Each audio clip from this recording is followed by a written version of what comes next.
আসসালামু আলাইকুম। আমি আজকে আপনাদের জন্য আমার বৈশাখের ছোট্ট ব্লগটি নিয়ে আসলাম।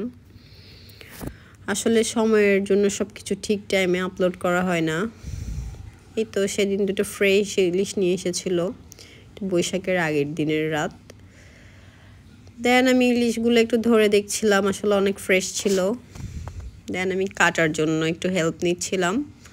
ইলিশ যেহেতু আমি কাটতে পারি না, এই তো ইলিশগুলো ক্লিন করে দিল। আমি আম দিয়ে একটু ডেকোরেট করে নিলাম। দেন ইলিশগুলো ম্যারিনেশনের জন্য একটা প্লেটে নিয়ে নিচ্ছিলাম।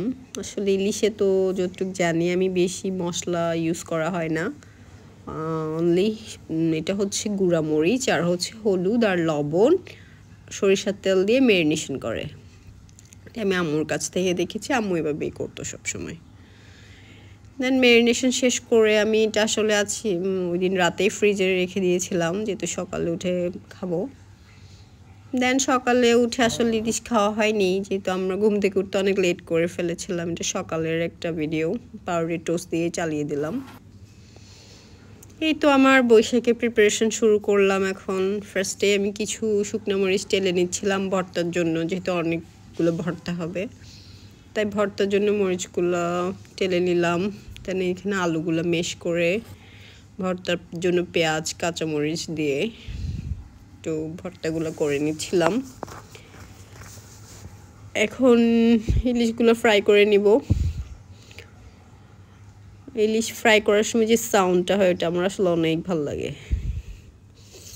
ইলিশগুলো মনে হচ্ছে এখনই আমার নাকে স্মেল আসছে, তো ইয়ামি ছিল ইলিশগুলো। আমার এখন আবার খেতে ইচ্ছে হচ্ছে।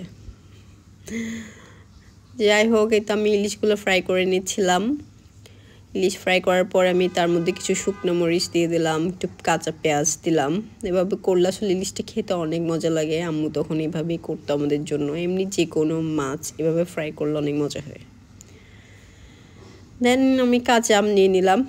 ভাবলাম কাঁচা আম দিয়ে একটু ভর্তা করা যাক, যেহেতু আমের ভর্তা আর খাওয়া হয়নি এই এই ইয়াতে সামারে, হচ্ছে আমের ভর্তাই প্রথমে খাবো।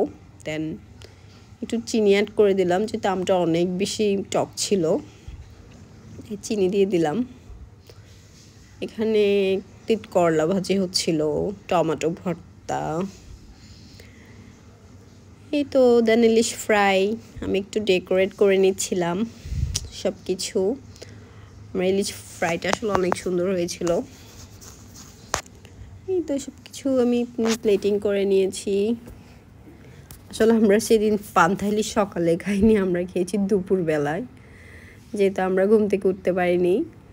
সো ওই দিন দুপুরে আমাদের খাওয়া হয়। এই তো আলহামদুলিল্লাহ, সব কিছু অনেক সুন্দর ছিল, আলহামদুলিল্লাহ।